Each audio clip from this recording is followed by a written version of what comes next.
This is the simple but genius difference between Mercedes diesel alternators and Mercedes petrol alternators. We're in the parts room today looking at alternators. We've got one here out of a diesel. The alternator section is very similar to what you'll find on any car on the road. It spins around, it produces electrical power, and it charges your battery. Where the differences are is the pulley on the front. So with these Mercedes diesel pulleys, they actually have a one-way clutch built into them. So what that means is that when the pulley spins one way, it grips and it directly rotates the alternator inside. But if I jam it, I can actually spin it back the opposite way, and we can see that the pulley is slipping. So why is that important? Well, the rotational nature of a diesel engine is actually very rough. The engine sort of jerks around as it fires and rotates.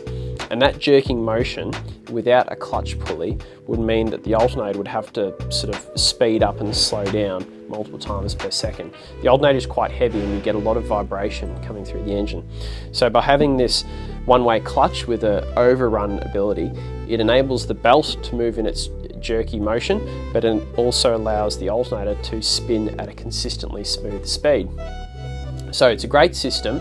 These alternators typically last several 100,000 kilometres, but the pulleys themselves, generally not so much. When they fail, what will usually happen is that the clutch mechanism actually seizes, meaning that the pulley will grip in both directions. When that happens, you'll notice a couple of things. The first is that when you're idling, perhaps sitting at the traffic lights, you'll be able to feel increased vibration coming through the steering wheel.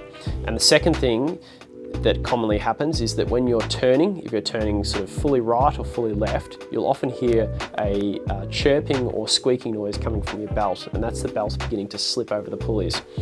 So when that happens, you don't have to replace the whole alternator. What we do is, once we have identified that the clutch pulley has seized, we can remove the pulley using a special spline tool and simply install a new clutch pulley.